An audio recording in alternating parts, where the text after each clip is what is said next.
Uvod v ta večer nam je pripravila Laura Marinko iz 6. razreda z glasbo Lagrima Francesca Tarege pod mentorstvom Jelene Lukić, pa še eno skladbo bomo imeli danes večer priložnost slišati.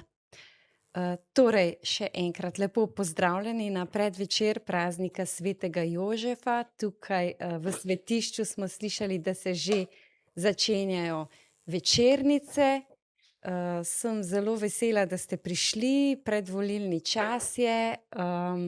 Smo veseli, da je znotraj tega medijskega pritiska prostor tudi za tak iskren večer, kjer se počutimo tako kot v domači dnevni sobi, rečem jaz. In prav posebej sem vesela, da imamo tukaj danes gosta, Klemena Balažiča, salezijanskega duhovnika, ki v salezijanski skupnosti na Rakovniku v Ljubljani skrbi za formacijo salezijanskih kandidatov za redovno življenje. Predtem je deloval v Želimljah kot vzgojitelj v dijaškem domu, mladi ga pa poznajo tudi po duhovnih vajah in pa po večerih srečanja z Bogom. Tudi sama sem se udeležila tega in ogromno mladih je prišlo, tako da verjamem, da je to ena trdna naveza, Klemen in mladi. Slovenska javnost ga je pa spoznala kot iskrivega sogovornika, pevca Magnifika v oddaji Na žaru in pa v več odmevnih intervjujih. Nocoj se bomo pogovarjali o veri ob dveh knjigah založbe Družina. Avtor prve knjige Vrnitev je Brandon Vogt, avtor druge z naslovom 10 razlogov, zakaj verujem, pa je Oriol Jara, španski radijski in televizijski scenarist. Še beseda o Brandonu Vogtu, ameriškem katoliškem pisatelju. V tokratni knjigi se posveča vprašanju, kako mladim in mladim odraslim, ki so se oddaljili od vere in cerkve, to dvoje spet približati. Staršem predlaga, naj si naredijo strategijo, kako bi svoje odrasle otroke spet približali veri, in sicer s čisto konkretnimi koraki, glede na različne situacije, v katerih so njihovi otroci. Knjiga vsebuje vrsto priporočil, kje začeti pogovor in prebiti steno molka. Predvsem pa je avtor zelo prepričan v to, da vztrajamo v veri in verujemo, da bo naš otrok enkrat pa našel ta stik, to pot, da to ni mission impossible, ampak da je to nekaj, kar lahko izprosimo z molitvijo, postom, darovanjem, hkrati je pa tudi milost. Ni vse stvar našega prizadevanja, pa naše vzgoje, trme, volje. In kot smo že malo nakazali, Klemen, veliko staršev se srečuje s tem, da otroci rečejo, ne želim več k maši. Po vrhu se to rado zgodi takrat, ko smo že nedeljsko oblečeni, že na poti v avto. Zvemo, in to so taki prve ptice, selivke, ki pokažejo, da se je nekaj začelo spreminjati pri našem mladostniku, otroku. Ja, jaz pa ne bi šel k maši. Kako gledati na ta protest? Kaj se v mladih dogaja? Kako se odzvati?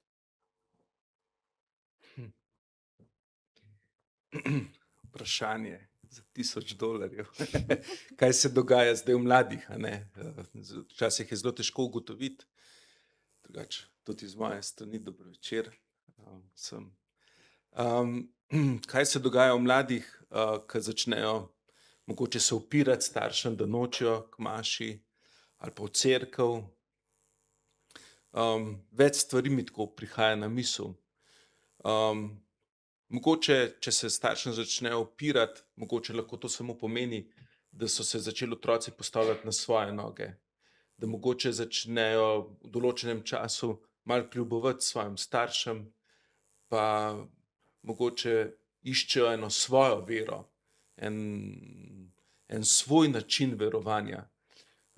To mi pride prvo na misel, zaradi tega, ker otroci morajo malo v času pubertete pa v teh najstniških letih se upreti staršem, pokazati, da se z vsem ne strinjajo, ali pa mogoče samo preizkušajo, kakšna vera pa kakšen odziv bo staršev, ko bodo to naredili, ne.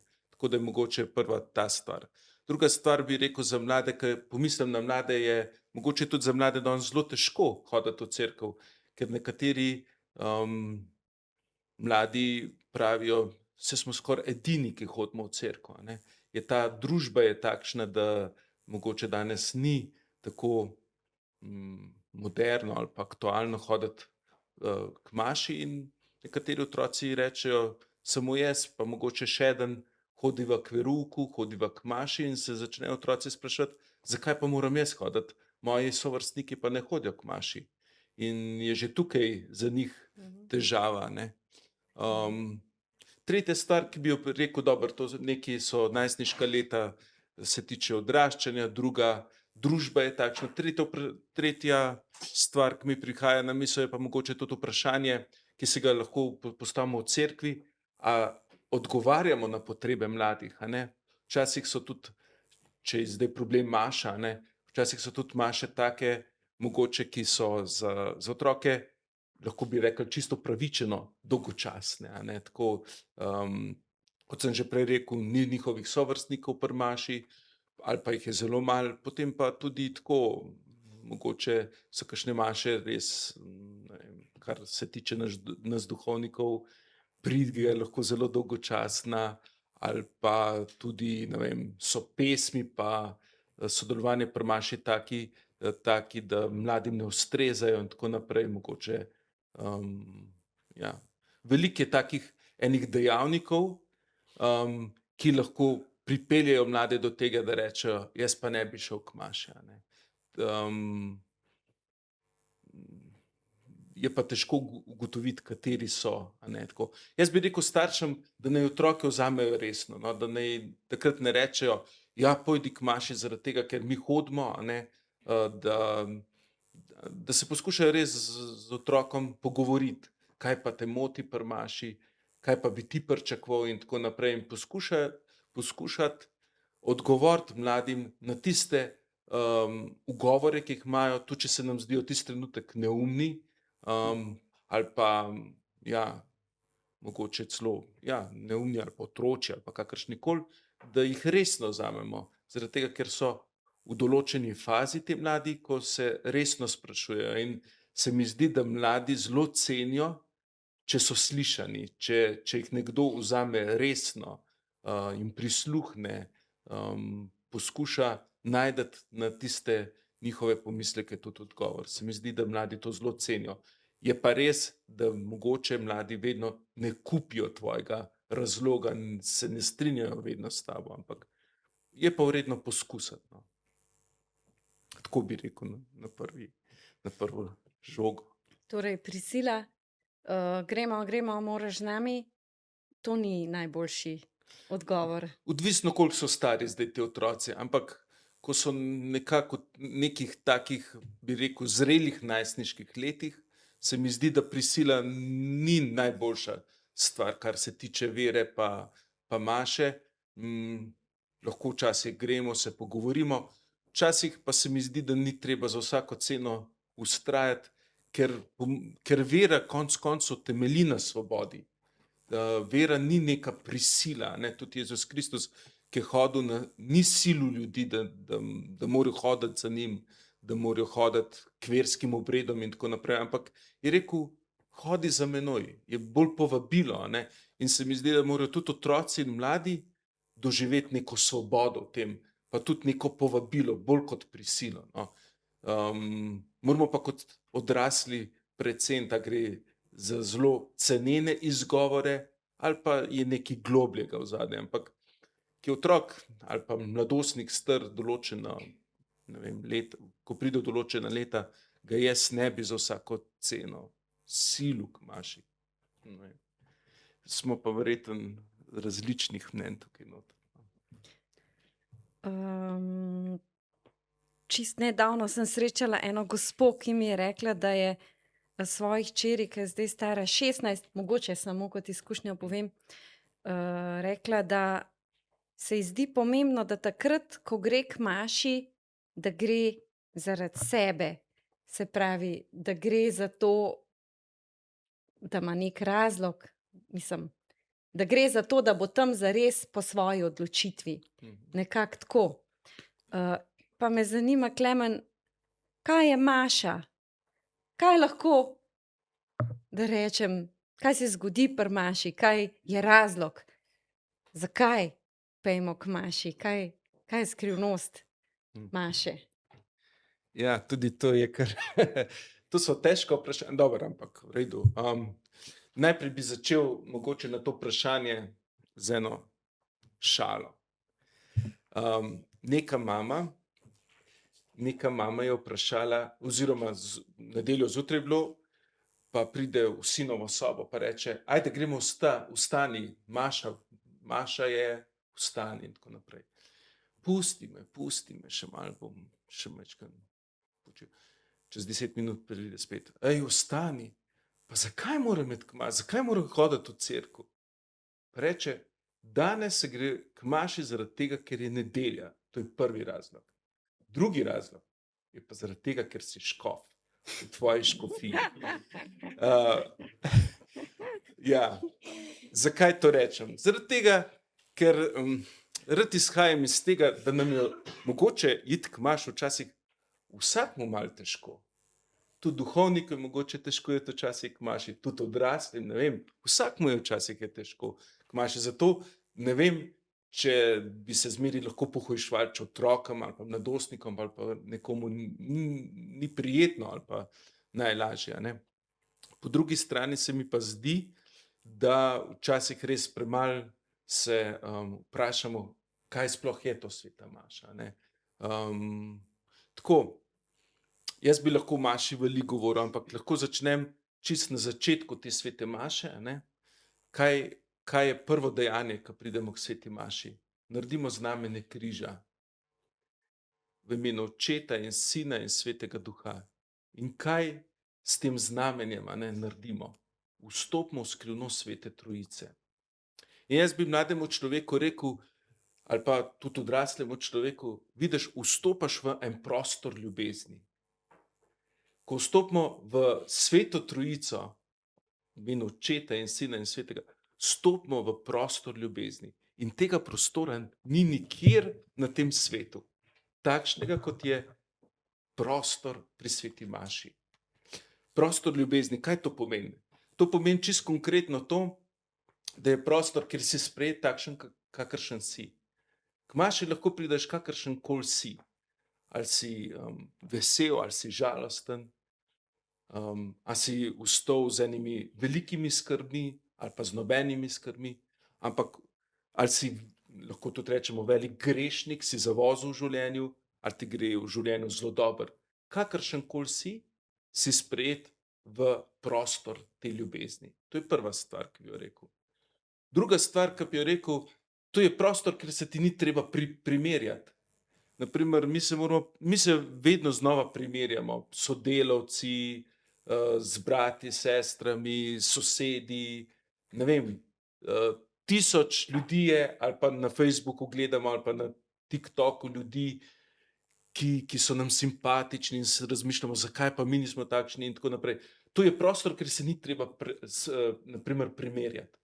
Ker si takšen, kakršen si v redu.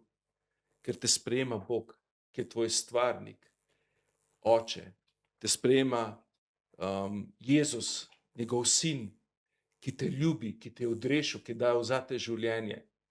In je tam s tabo Sveti Duh, ki te posvečuje, ki želi, da tvoje življenje, kakršnokoli že je, uspe.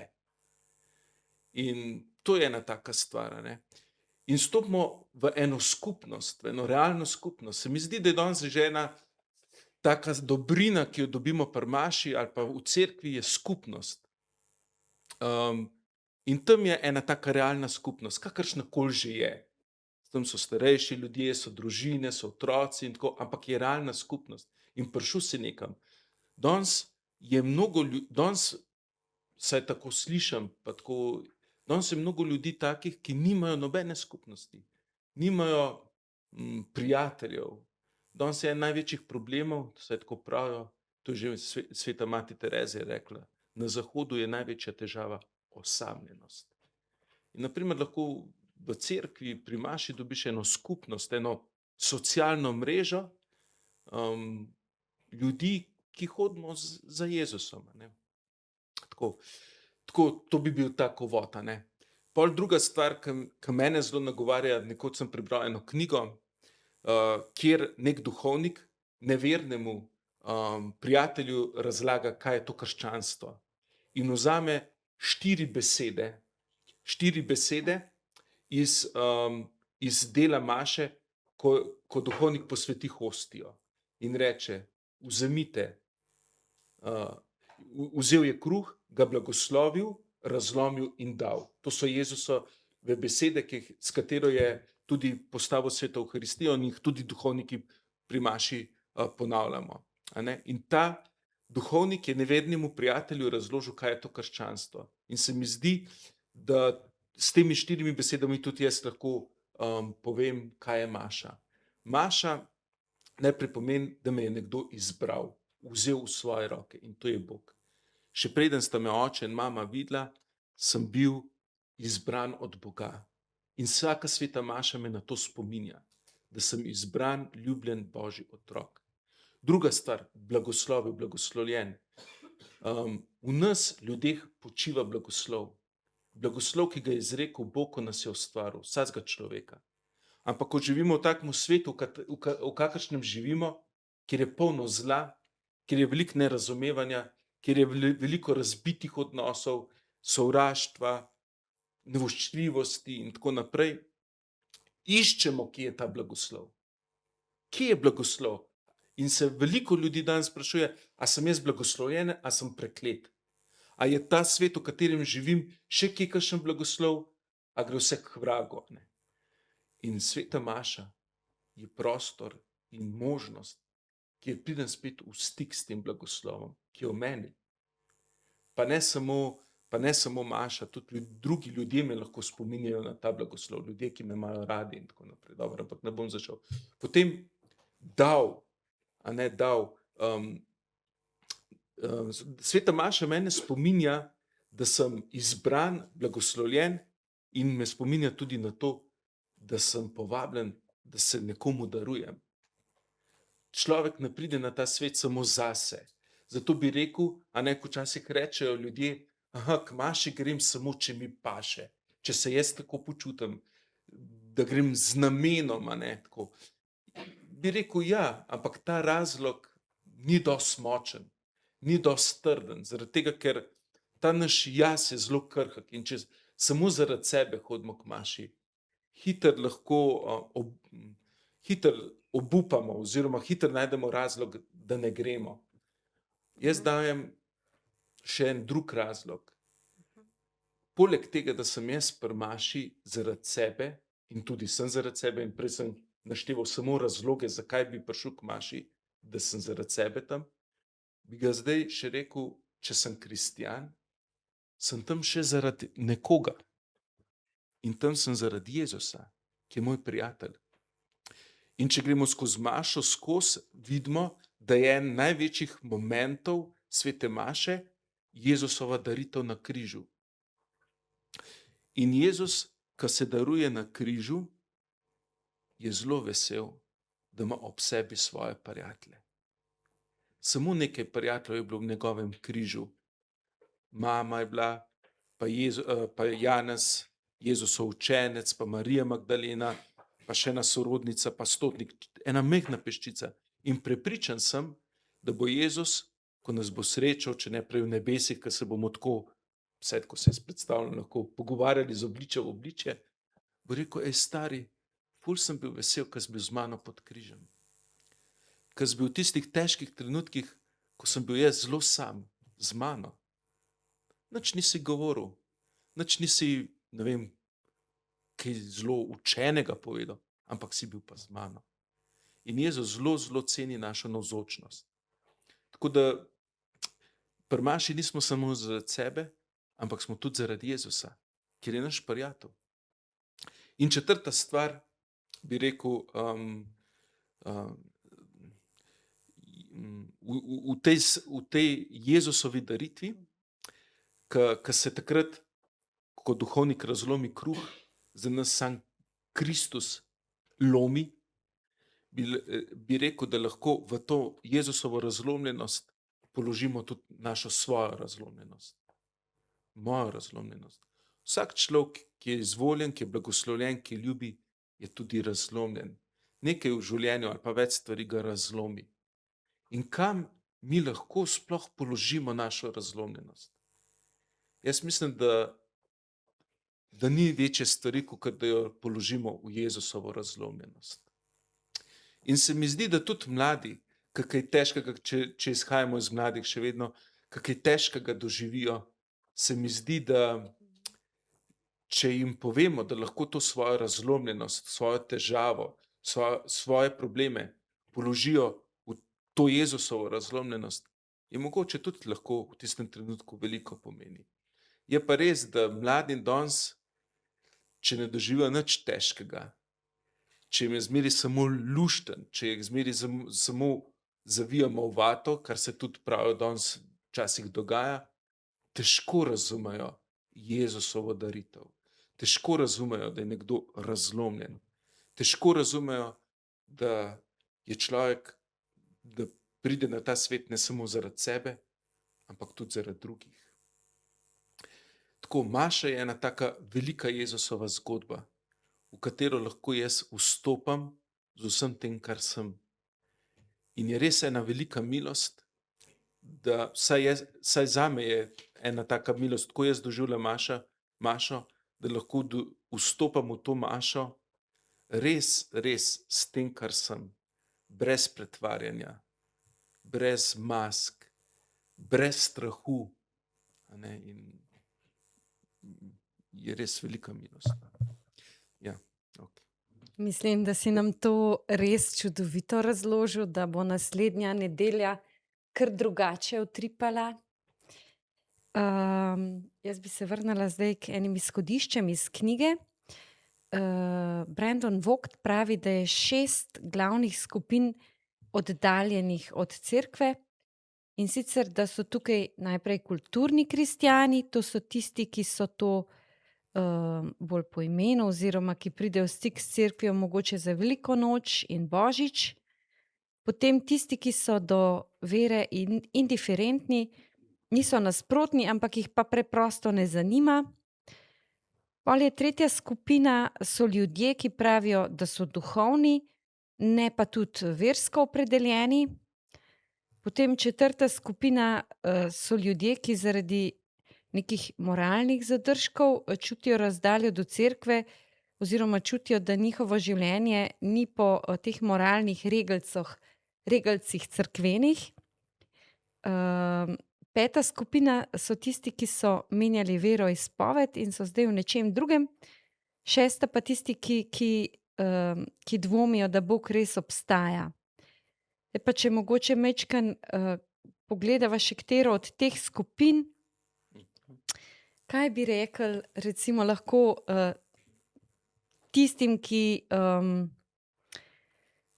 mogoče pa sam začneš, s katero od teh skupin. A ti katera zavibrirala? Ne, Kar jaz. kar izberi eno.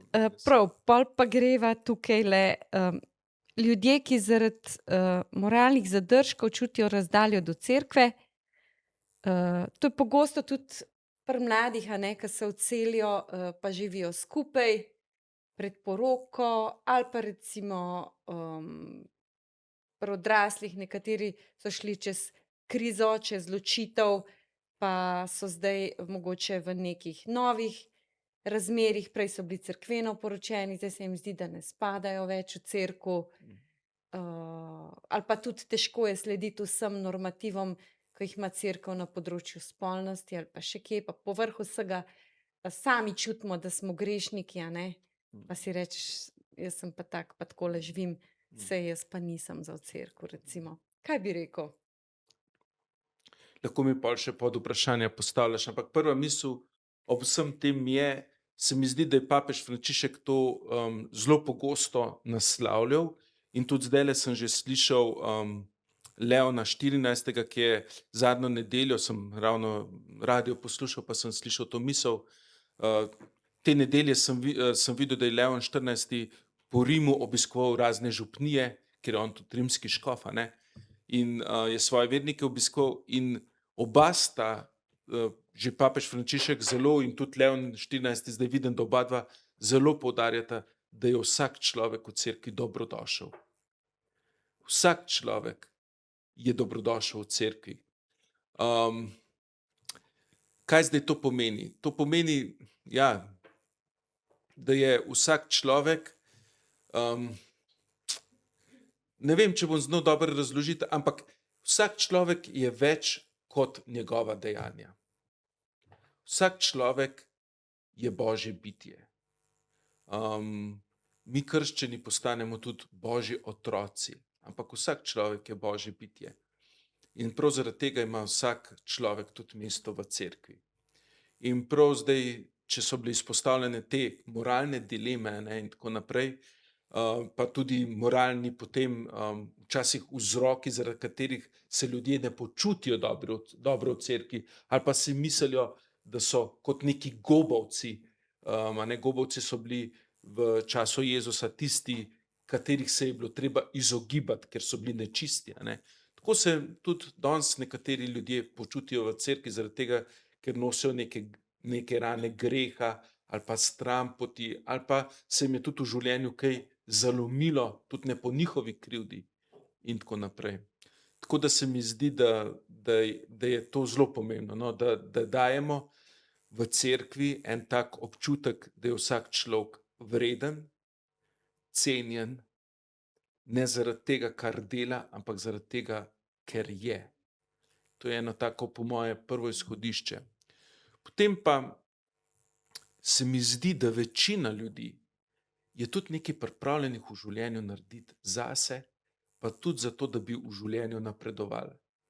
Ne smemo zdaj gledati ljudi, da so takšni, kot so, da bodo zmeraj taki. Ampak se mi zdi, da lahko z eno tako prijazno besedo, z enim takim sprejemom, pa z enim pravilnim odnosom človeku pomagamo k določeni rasti.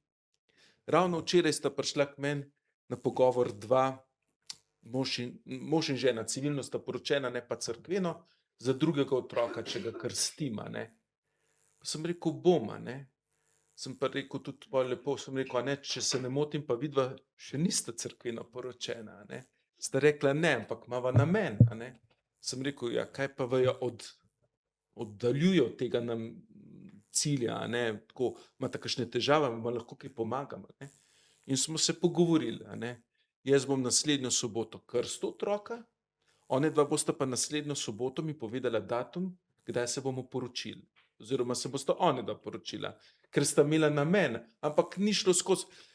Pa nisem jaz nič težil ali pa kaj takega, ampak se mi zdi eno tako lepo, a ne, pa že ko smo prvega otroka krstili, sta rekla, se imava namen poročiti, pa zdaj sta spet tako rekla, sem rekel, da, a ne, tako, lahko ljudje, če smo tudi mi potrpežljivi, če jih na en način lep spodbujamo, se mi zdi, da so ljudje tudi pripravljeni delati v življenju neke korake.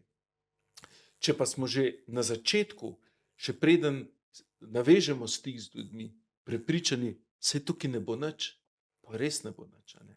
Tako da se mi zdi, da je ena taka dobra, prijazna beseda, en tak pravilen pristop. Ne, se mi zdi včasih, da mi razmišljamo, ful razmišljamo, kako moramo mi živeti, kako morajo ljudje živeti, kaj je pravi nauk, in to je vse prav. In vse, kar cerkev uči, se jaz s tem strinjam. Premalokrat pa razmišljamo, kakšen pristop imamo ljudi, kakšen pristop je imel Jezus do ljudi, da so mu sledili. Kako je Jezus povabil ljudi, da so začeli spreminjati svoje življenje. Od Samarijanke do Zaheja, do Mateja, do Petra, do Pavla in tako naprej. A ne. Tako se mi zdi, da jaz osebno velikokrat razmišljam, kako je Jezus pristopil k ljudem, da so mu sledili. A ne, da so videli v njem eno moč in energijo, da lahko svoje življenje izboljšam.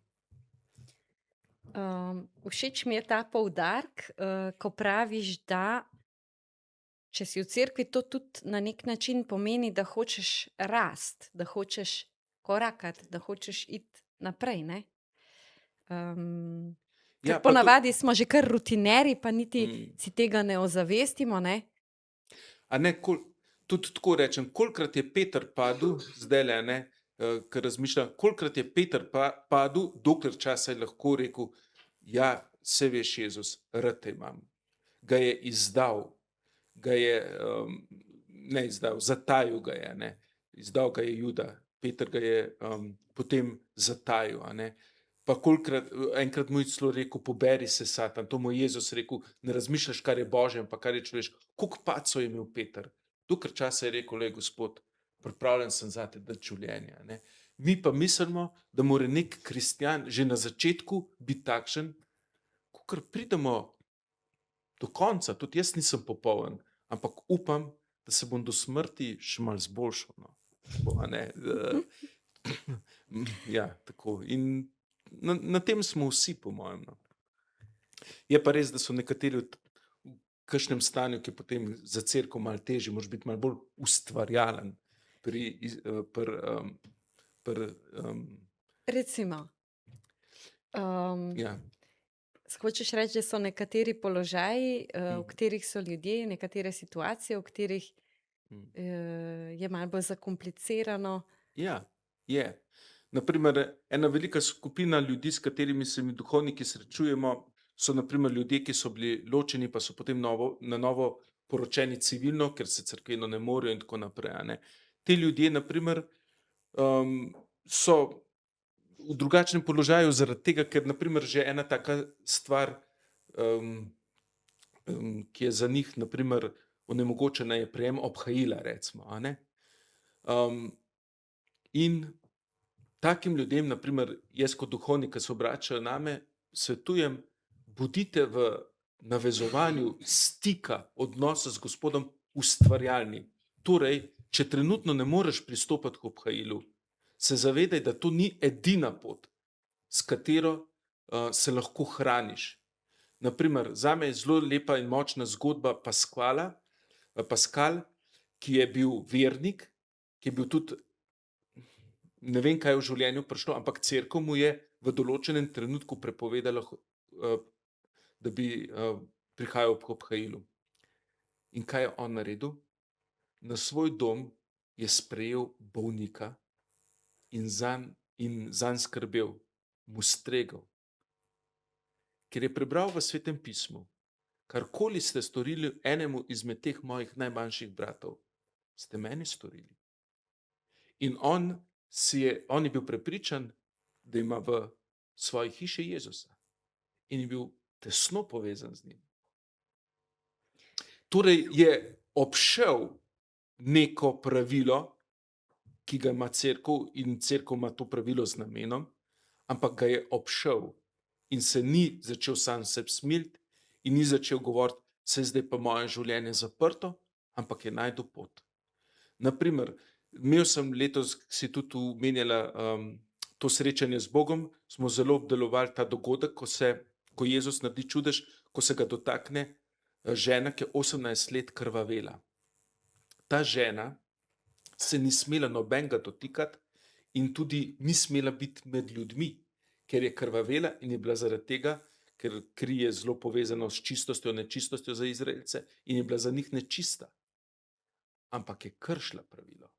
Se prebila skozi množico do Jezusa in se ga je dotaknila in je ozdravila. In Jezus je rekel, tvoja vera te je ozdravila. In tukaj se mi zdi tudi, vera ozdravlja, ne pa princip. Včasih doživim to, ljudem, prepovedali so mi iti k obhajilu, zdaj pa jaz sploh s moje vere ne morem več živeti. Kar pa ni res.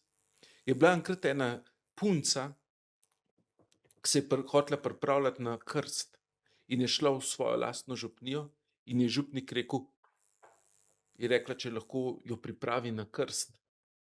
Je pa rekel župnik, mi pa tega ne delamo. In potem se človek vpraša, kaj pa delajo v tisti župniji, če ne pripravljajo na krst. Ampak punca ni bila užaljena, ampak se je 60 km vsak teden vozila v drugo župnijo, kjer so pa to delali. Kjer so pa to delali, in se je pripravljala. Tako, moramo biti, saj to je eno glavno sporočilo, ki ga hočem dati, moramo biti kljub vsemu, v kakšnem položaju smo v življenju, moramo biti ustvarjalni. In vedno najdemo neko določeno pot. In za Boga nikoli nismo tako prekleti, da bi rekel, obupal sem na tabo. Nikoli. No, ko sva bila ravno pri tej punci, v Sloveniji je letos 180 katehumenov, pri nas na Rakovniku so 3 devetarke oziroma devetarji, pa 3 srednješolci, srednješolke, ki bodo zdaj prejeli krst za veliko noč. Pa tudi bila sem res priča enemu neverjetnemu dogodku. Letos za pepelnico smo bili v Franciji in v Parizu in prav v cerkvi in smo doživeli en fenomen, ki se mu pravi, da se francoski mladi obračajo k katolicizmu. Ne vsi, ampak seveda, da ne vsi bi si želeli, ampak dejansko so prišli v cerkev, v minicah, taki kot so mladi, ki stopijo z ulice, točno toliko pisani, različni. Cerkev je bila polna, čist stali so in to ogromna cerkev. In pa sva rekla, wow, to pa je res. In potem smo tako nekako zvedeli, da je prav ta praznik, prav pepelnica, ena taka zelo privlačna stvar za mlade in da hodijo zaradi obreda pepeljenja, to pogledati, to zanimivost, ampak tudi biti tam. Ampak hočem reči, da tudi v Franciji eksponatno raste število krstov. 1000, naslednje leto 2000, pol 4000 in tako naprej. Mislim, da jih je bilo lani 12 000 krstov odraslih. Že mislim, da že skoraj 17 000, da letos pa govorijo o 20 000. No, super. Skratka, nekaj se dogaja, nek kulturni premik. A ti tudi to zaznavaš, pa čemu to pripisuješ mogoče? Kaj se dogaja? No, to so zame seme upanja. Zaradi tega, ker, naprimer, če gledamo Francijo, te francoske revolucije, a ne, to je zdaj že 300, 400 let, a ne, ali pa že več let, odkar, odkar gre družba v drugo smer kot k Bogu, a ne. Se mi zdi, da so Franciji bili in so zelo močni trendi proti Bogu, proti cerkvi.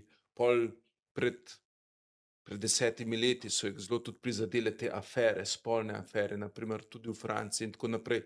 Tako da je res veliko stvari, ki bi človek rekel, saj to bo vse nekam šlo, a ne, to bo izumrlo, ampak ni res, a ne. In mene to navdaja z upanjem, čeprav številke mogoče res ne povedo vse, ampak da se mlad človek, in to gre predvsem za ljudi, ki niso imeli več krščanskega ozadja ali pa da bi imeli verne starše ali pa kaj takega, ampak to prihajajo mladi, ki so začeli iskati en smisel življenja in so začeli po internetu, največ jih je prišlo v stik s krščanstvom preko interneta in potem so poiskali eno skupnost in začeli pot hoje, a ne. Tako, to me navdaja z upanjem, da ne smemo obupati, tudi če vidimo, da mogoče številke padajo, da je vedno manj kristjanov v cerkvi, ampak da Bog vedno preseneti in da nikoli ni čisto tako, kot kažejo mogoče trendi, statistike in tako naprej. Tako, Bog preseneča, no, in zame je to ene vrste presenečenje. Tudi pri nas je nekaj teh mladih, odraslih, ki se pripravljajo na krst, številke še niso tako velike, ampak vedno več je ljudi, ki niso imeli mogoče krščanskega ozadja, pa sami vidijo, da nekaj potrebujejo, da praznina, v kateri živimo, je težka. In se mi zdi, da ljudje bodo začeli iskati zopet globlji pomen tega življenja. Se pa kot človek cerkve sprašujem, ali smo mi pripravljeni, No, to je moje vprašanje. ja. Kaj pa naše skupnosti? A smo a pripravljeni smo pripravljeni biti pisani skupaj z njimi? Mislim, te če uporabim. ljudi sprejeti in jih tudi spremljati, a ne? Ker smo velikokrat taki, da za vero dajemo zelo take, mogoče še vedno prevečkrat kakšne klišejske odgovore, zelo enostavne, in se pa mi zdi, da je pomemben pristop, da se te ljudje počutijo sprejete med nami, da imamo odprte srce, odprte skupnosti, po drugi strani pa, da jih potem jim tudi znamo dati vsebino naše vere, jo predati na njim primeren način in tako naprej. Tako da se mi zdi, da tukaj pa nas vsaj, kar bi rekel, slovenske cerkve, še nekaj čaka dela in pa tudi premisleka, no, kaj mi hočemo s Torej, tem ne krščanstvom. tako mi tega pri nas ne delamo, ne? Ja, Ta etapa bo mogla ja, najti nek ustvarjalen odgovor, kot temu ti praviš. ja. Jaz sem hotela še par stvari vprašati, oziroma reči, včasih je tudi nam samim težko verjeti vse, kar je nekako dogmatsko zapisano, kako bi rekla, celo veroizpoved, vse momente veroizpovedi. Včasih nam je pa tudi čisto preprosto težko verjeti, da je Bog dober ali pa da je usmiljen. Ampak tukaj bi te pa vprašala, katera stvar je pa tista, na katero se res lahko zanesemo, tudi če nismo čisto po katekizemsko verni, ali pa če imamo, kaj jaz vem, kakšna kreganja z Bogom. Na kaj se lahko zanesemo? Kakšen je Bog? Bom probal odgovoriti na to vprašanje, ampak prvič bi rekel, naprimer, apostoli, a ne, če smo zdaj že večkrat omenjali, ne vem, zakaj sem to vprašal, ampak apostoli, naprimer, oni so zelo malo vedeli, ali pa malo so vedeli o teologiji. Jaz ne vem, če bi apostoli vedeli, kaj je to Sveta Trojica. Bili so zelo preprosti ljudje, ampak so imeli močno doživetje Boga. bili so z Jezusom.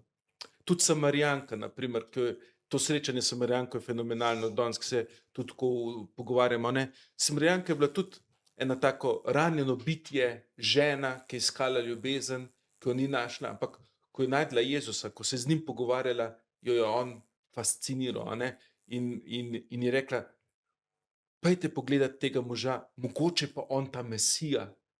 In ljudje so šli, a ne, so šli in so se prepričali, so rekli, ta Jezus je res nekaj, je drugačen, kot so drugi ljudje, no, in tako naprej. Tako da, kot izhodišče bi rekel, sama dogmatika ali pa neko vedenje o Bogu, če ni izkušnje, a ne, če ni izkušnje Boga, je lahko zelo teoretično, zelo lahko. Tako da bi jaz rekel, zelo je pomembna imeti izkušnjo Boga. Druga stvar pa potem, kaj bi rekel, da je tista osnova, v kateri kristjani bi se pa na ekumenizem obrnil ali pa na to sodelovanje z drugimi kristjani. A ne? Ko smo začeli ekumensko pot, katoličani, pravoslavni, protestanti in te protestantske skupnosti in tako naprej, smo videli, da imamo veliko skupnega, pa tudi nekaj različnih stvari. In potem smo se začeli spraševati, kaj pa je tisto bistveno naše vere, kar bi veroval vsak kristjan, da se lahko imenuje kristjan. In prišlo je nekako do tega dogovora, da biti kristjan pomeni, da si krščen, da veruješ, da je Jezus Kristus pravi Bog in pravi človek in da verjameš v Sveto Trojico. Oče, Sin in Sveti Duh. Tako smo dali, kdor te stvari verjame in je krščen, imamo tudi, nas povezuje Božja beseda in tako naprej, zato bi rekel kristjan. In jaz bi tudi rekel, ne vem, lahko je za eno merilo, je lahko mogoče veroizpoved. Tukaj je, na primer, veroizpoved je en obrazec ali pa imenujemo to simbol. Veroizpoved je simbol. Zakaj? Ker simbol nas povezuje. In kristjane kaj povezuje? Povezuje to, kar je izpovedano v veroizpovedi. In še to bi rekel, kot sem prej rekel, da smo kristjani in vsi verniki na poti, bi rekel tudi tukaj, a ne, del naše hoje za Kristusom so tudi dvomi. In tudi, če se človeku, kristjanu, pojavljajo na tej poti dvomi, zaradi tega ni slab kristjan. Ampak je kristjan, ki se sprašuje, ki mogoče včasih tudi podvomi v kakšno stvar.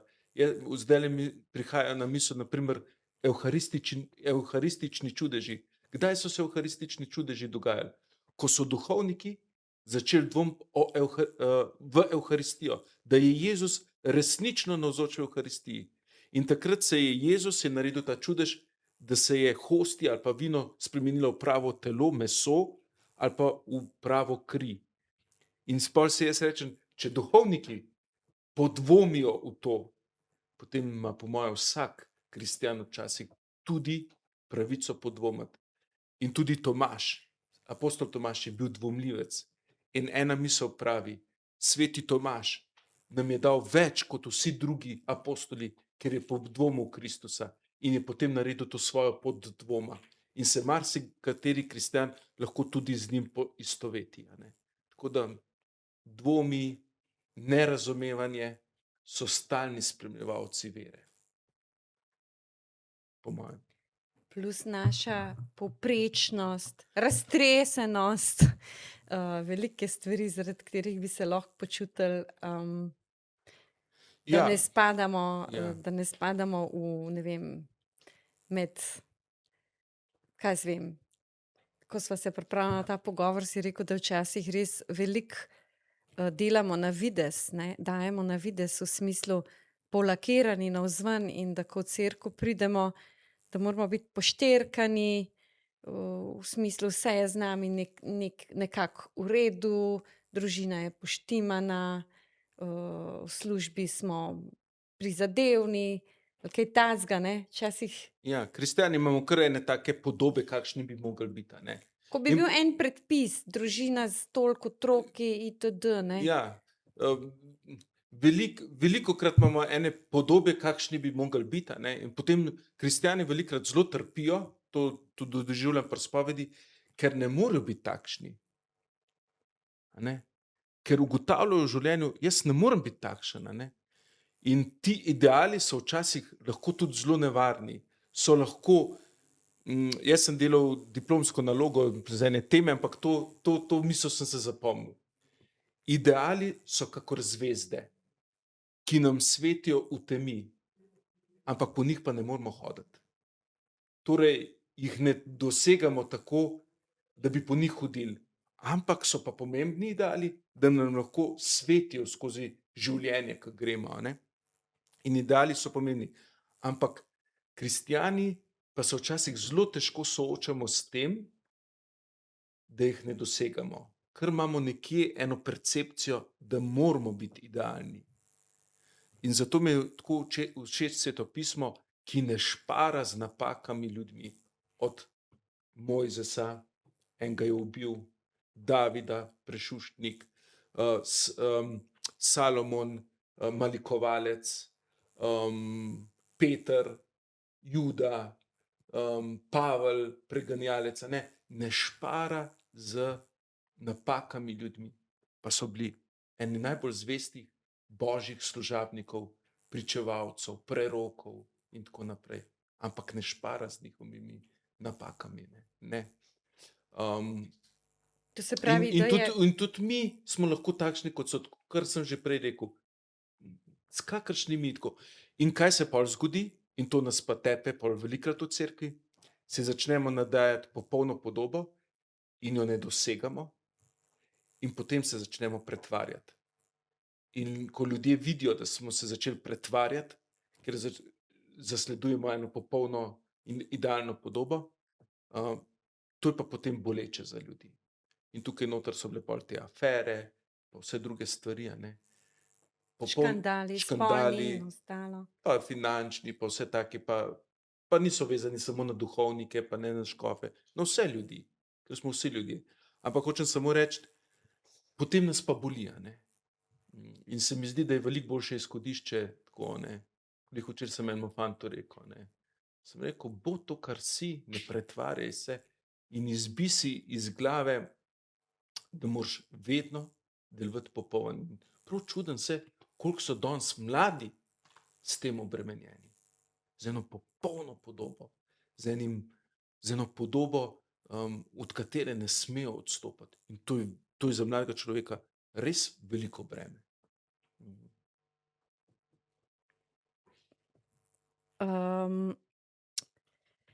Našla sem še eno stvar v tej drugi knjižici, ki me je navdušila.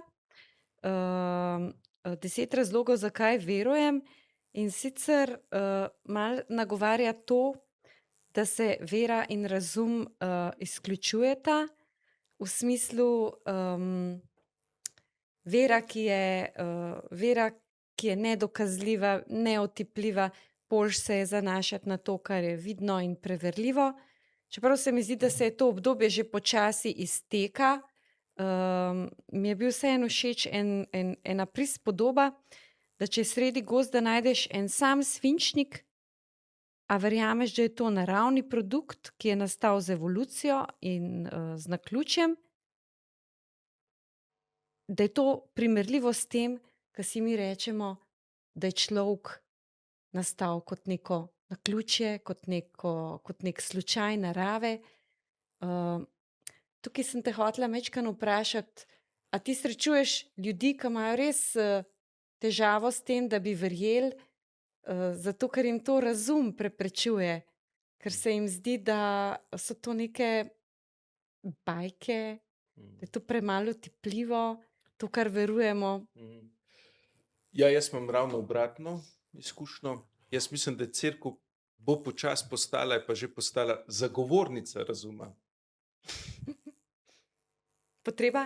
Potreba, da jaz mislim, da danes ljudje ne sledijo več razumu. In da je cerkev, ljudje danes se zanašajo na, ne vem, na kaj, na ene ideje, ki niso preverljive, ki niso, a ne, dokazane, a ne. Danes strokovnjaki nimajo več nobene besede, ampak eni manipulatorji, ki ne vem, Fake. fake ali pa odkot pridejo do določenih idej in jih začnejo zelo promovirati, a ne. In se mi zdi, da, to se mi zdi, da je že cerkev kar nekaj časa zagovornica razuma. In tudi če, tudi če je bilo včasih mogoče drugače, je zdaj tako, a ne. In ljudje preveč danes verjamejo nekim bajkam, nekim mitom, nekim idejam, ki nimajo nobene razumske podlage. Tukaj so pa mogoče res lahkoverni na nek način, ne? Ker Lahkoverni, vraževerni, premalo razmišljujoči, a ne. Pa še tukaj noter se mi zdi, da se je vtihotapi pol zelo rad en napuh. Jaz vse vem. Danes ljudje, danes mnogi, a ne, tako delujejo, kot da vse vedo. Pa nikoli niso stvari ne študirali, se ne poglabljali, ne nič, a ne. In komu danes sledimo? Danes sledimo manipulatorjem, populistom, ki znajo narediti zapletene stvari zelo preproste. Oni jih tako besedijo. In ljudje tem sledijo zaradi tega, ker tisto, kar ti manipulatorji, populisti rečejo, to razumejo in mislijo, da je to res. Stvarnost je pa veliko bolj kompleksna in zato rabiš se poglobiti, rabiš čas, rabiš študirati. In tega danes ljudje mnogokrat ne naredijo in potem sledijo tem populistom. Meni se zdi, da je naloga cerkve v tem času, da postane glasnica razuma. super.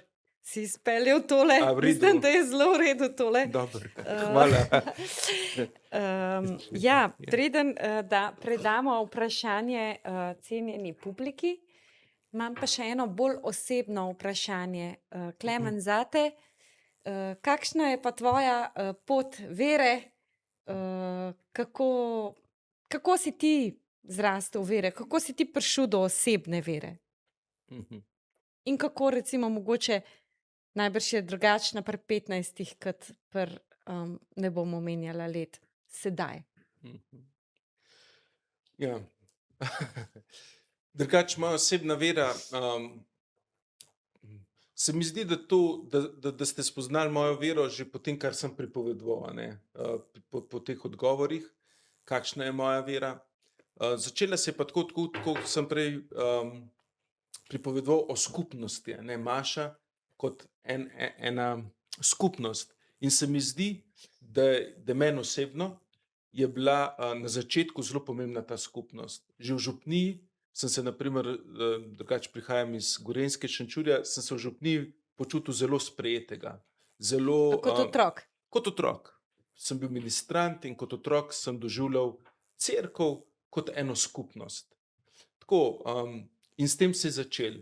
In potem se je začela ta rast, rad sem hodil v cerkev, čutil sem tam, da me imajo ljudje radi, da me sprejemajo. Imeli smo tudi takšnega duhovnika, da je imel tudi za nas mlade pa otroke posluh, če ni bil nič tako, da bi rekel, da bi se ali športom ukvarjal, ampak nas je poslušal tako, vzel si je čas za nas in to je meni kot otroku takrat veliko pomenilo. Predvsem za nas ministrante, tako po maši smo se zmeraj malo pogovarjali, zadržali v pogovoru, jaz sem se zelo rad pogovarjal in tako se mi zdi, da sem iskal že kot otrok ne vem, so me zanimale razne vprašanja, taka življenjska, pol tudi v veri in se mi zdi, da sem v cerkvi dobil ta odgovore na ta vprašanja. Pol še bolj se je to poglobilo, ker sem šel na gimnazijo Želimlje, kjer sem bil tudi v domu, kjer sem pa začel eno tako, lahko bi rekel, osebno vero graditi. Začelo se je pa tako, da sem začel hoditi k spovedi, bolj tako zavestno, sam sem se odločil, da grem k spovedi.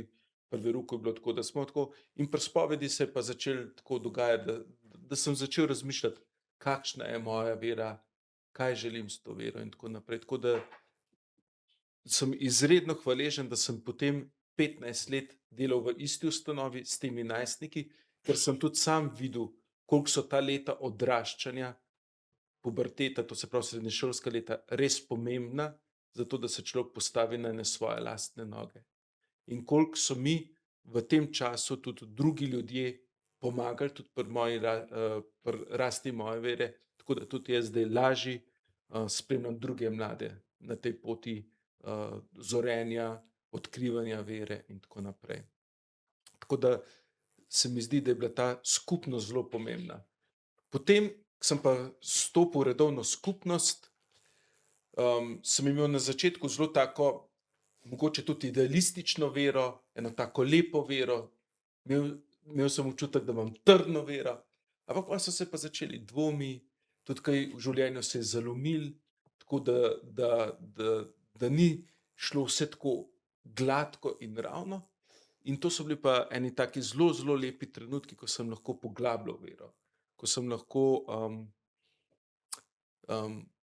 najdu globlje odgovore, kot so se mi pa sami skozi življenje ponujali. Tako da sem zelo hvaležen tudi za preizkušnje v življenju, za trenutke, ko ni bilo vse gladko, ker se mi zdi, da takrat sem najbolj tudi rastel v veri. Takrat sem tudi najbolj delal na tem, da poglobim razloge za mojo vero in hkrati je bilo tudi za mojo poklicanost, ker sem se kot zelo mlad človek odločil, da bi bil rad duhovnik, da bi bil rad redovnik in tako naprej. In potem, kar se je takrat začel, se mi zdi še ena stvar zelo pomembna pri moji veri, to, da se zavedam, da sem vedno Jezusov učenec. Tudi zdaj, kot sem duhovnik, se nimam toliko za učitelja kot za učenca. Vem, da moram vedno znova iskati odgovore na vprašanja, ki se mi postavljajo, da moram v veri še vedno rasti, da nisem prišel še do tiste zadnje točke in to se mi zdi zelo pomembno, no, da delam na tem še naprej tudi v tem času. Tako da skupnost mi je bila zelo pomembna in je pomagala, pa ljudje, ki so me na tej poti spremljali, no, se mi zdi, da so imeli ključni pomen za mojo vero. Nihče ne more napredovati sam. Zdaj pa vam dajem čas, da razmislite, kaj bi našega gosta vprašali. Medtem bomo pa prisluhnili glasbeni točki. Mogoče imamo tukaj še mladega glasbenika glasbene šole Rakovnik, Filip Ihan Švigelj, 7. razred, nam bo zaigral Canzone d'amore, pa ga kar vabimo.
Hvala lepa za ta lep glasbeni vložek.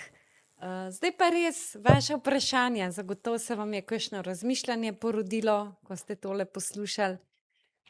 Bomo veseli, če kaj vprašate.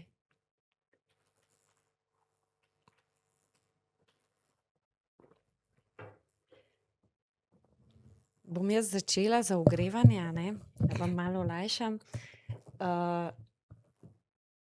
Časi so taki, časi so resni, že na Jumbotih piše, ne, zdaj pred volitvami pa sploh.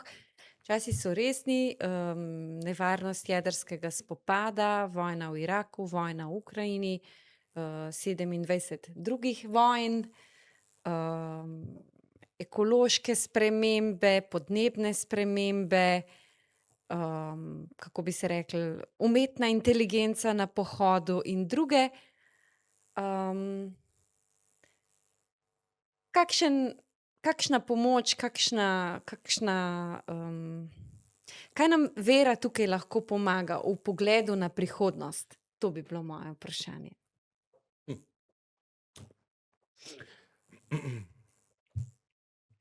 Ja, zagotovo živimo v enem težkem času, čeprav vsak čas je bil težek. Mogoče samo imamo zdaj taka sredstva, ki so še toliko bolj učinkovita in lahko naredimo, kar hočemo, a ne. Včasih tega niso mogli narediti, zdaj pa lahko praktično ali uničimo svet ali imamo krute vojne, še bolj kot tako.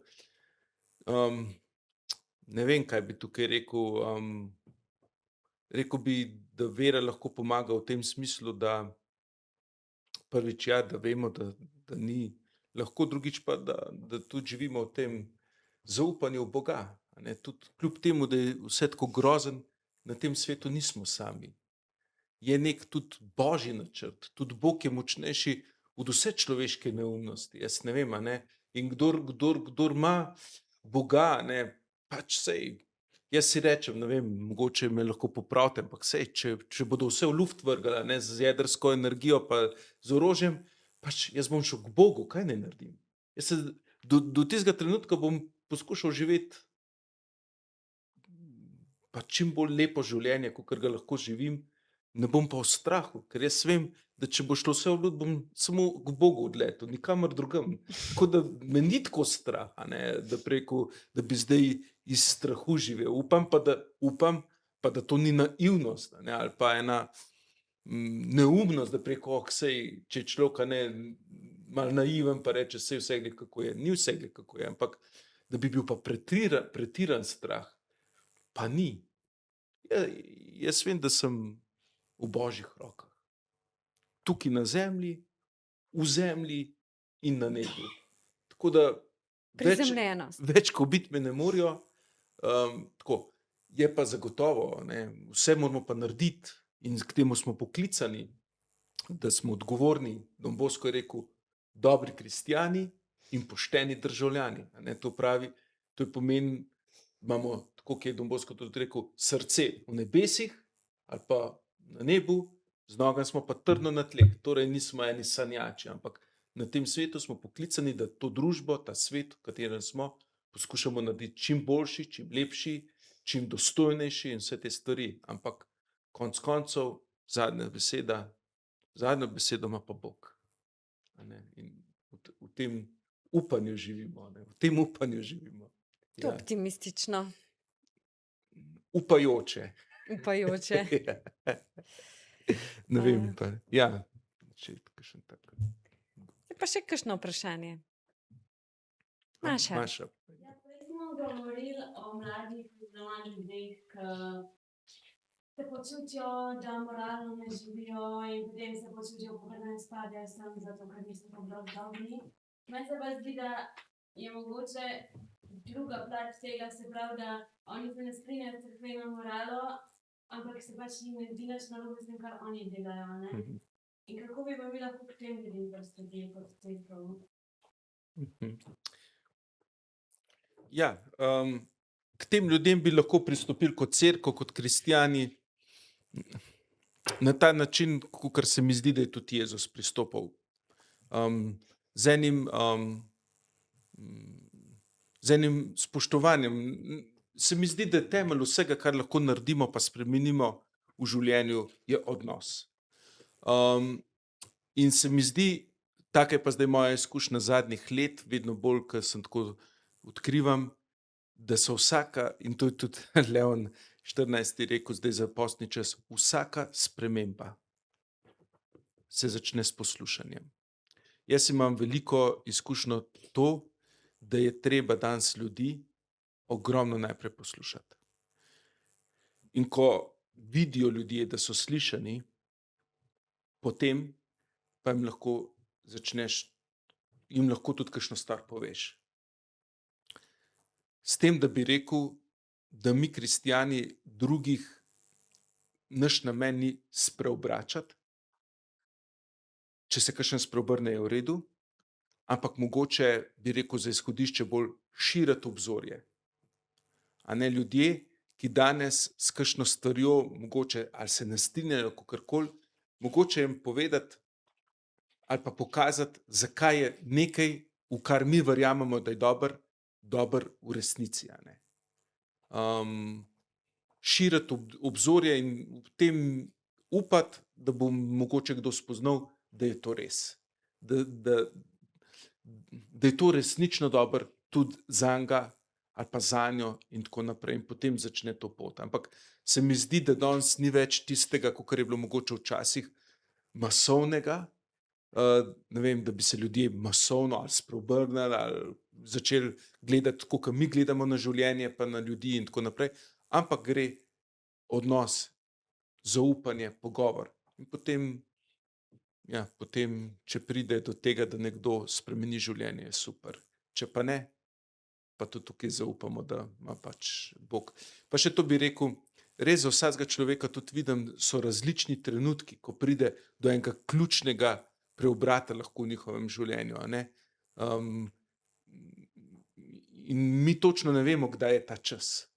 Moramo biti velikrat v tem zelo potrpežljivi. Zelo potrpežljivi. Ampak prepričan pa sem, da Bog daje vsakmu človeku kakšne trenutke in priložnosti, ki bi lahko prišel do enih globljih spoznanj v življenju.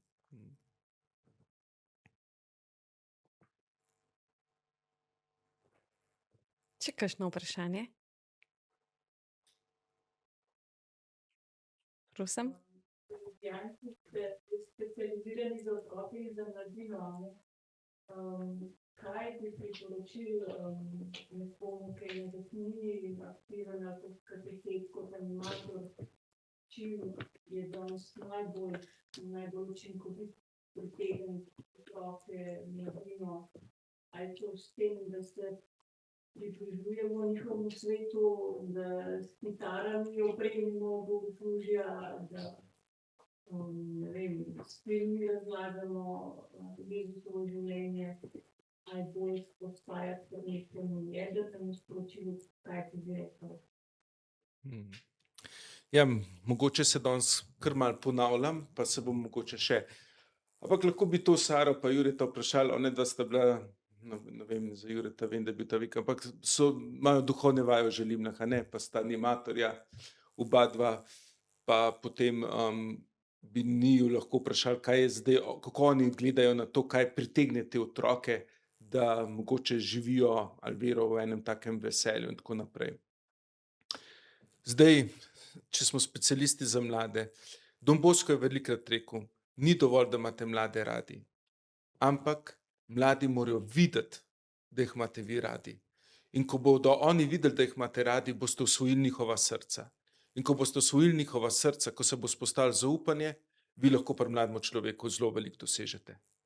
In to je to. Ni pa, to je pa moja izkušnja zdaj po teh ni pa recepta. Če je nekdo dober pevec, naj poje. In ne poje in s tem odpira srca. Če je nekdo, ne vem, pripovedovalec zgodb, ne pripoveduje zgodbe. Vsak mora odkriti sam, kako lahko mlademu človeku pokaže, da ga ima rad. Ampak ni dovolj, da jih imamo radi, a ne? Ker Don Bosco je bil zelo kritičen do tega, da so rekli vzgojitelji, in to je že nas Salezijance kritiziral, pol, ki je videl malo kasneje, kako so Salezijanci živeli, in rekel, ni dobro, da rečete mladim, poglejte, koliko se za vas žrtvujemo, za vas to delamo, za to vas delamo. Ampak če oni ne vidijo, da jih imate vi radi, jih ne boste osvojili. Jim ne morete nič tehtnega, nič tazga bistvenega posredovati. Če bodo pa oni odkrili, da jih imate radi, vam bodo pa sledili. In to je bila tudi moja vedno ena taka drža v življenju, da sem poskušal jim res pokazati, to je pa, tako kot sem že prej rekel, da jih poslušaš, da si za njih vzameš čas, čeprav se ti zdi trapast. Če je otrok, mu blazno veliko pomeni, da se igra. In če se ti z njim igraš, pomeni, da ga imaš rad. Papež Frančišek je velikokrat, tako je on rekel, može, očete v spovednici vprašal, ali se igrate z otroki. A ne? Lahko je to šport, lahko je to glasba, ampak ena stvar, kjer potem, na kateri način. In moramo pa tudi pogledati, kaj imajo mladi radi. Ja. Če imajo mladi danes radi, da igrce igrajo, ne? Zdaj, jaz ne bom dovolil otrokom, da skozi igrce igrajo, pa tako. Mogoče bom pa enkrat šel pa z otrokom igrce igrati, ne? Tako da mu pokažem, da pač sem z njim, a ne? Sem z njim. Ga imam rad tudi v tem vidiku, ki njemu veliko pomeni. To bi rekel. In tako, zato je pa Don Bosco se z njimi igral. A ne? In kako je bil Don Bosco, bi lahko rekel, kako je bil preroški v današnjem času, koliko je igra pomembna, ko so vsi otroci za ekrani, koliko je pomembno fizično, socialno srečevanje, ki ga je Don Bosco na dvorišču hotel ustvariti, ker danes so mladi sami v sobah pa igrajo računalnike. Ne? Tako da to so taki zame take osnovne stvari.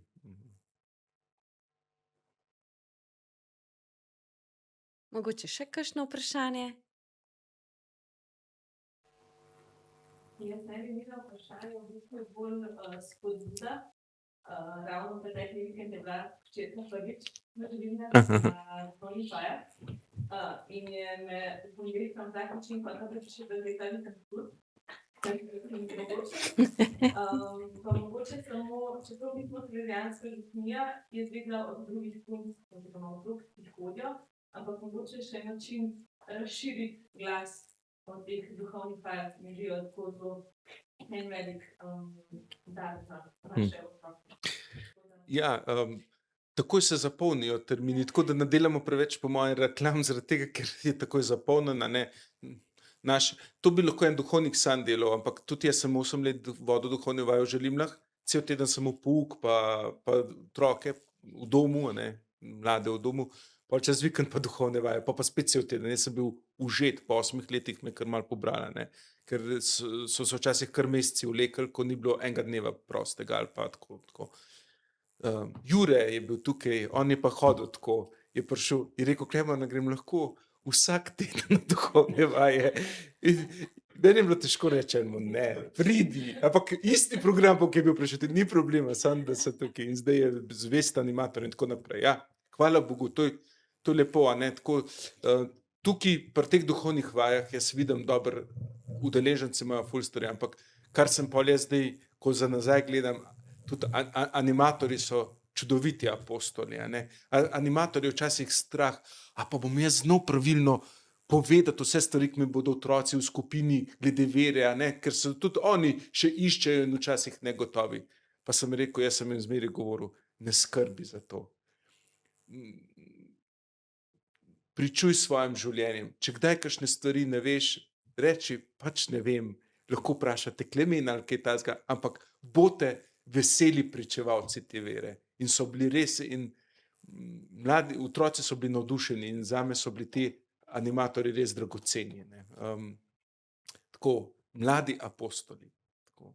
In hvala za to, tudi vaše deljenje in to dobro pohvalo tega programa. Jaz mislim, da se bomo našemu gostu zdaj res lepo zahvalili z enim lepim aplavzom.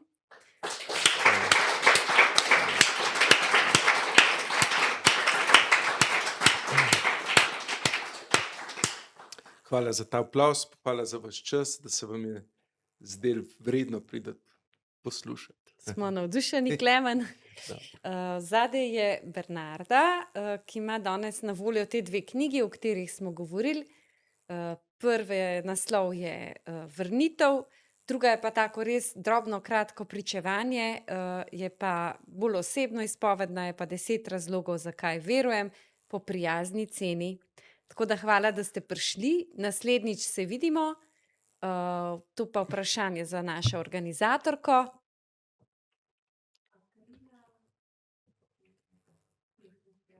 15. aprila, saj bo še kaj v naših obvestilih, pa v naših medijih. Spremljajte FB Verujem, pa FB Družina, pa boste na tekočem.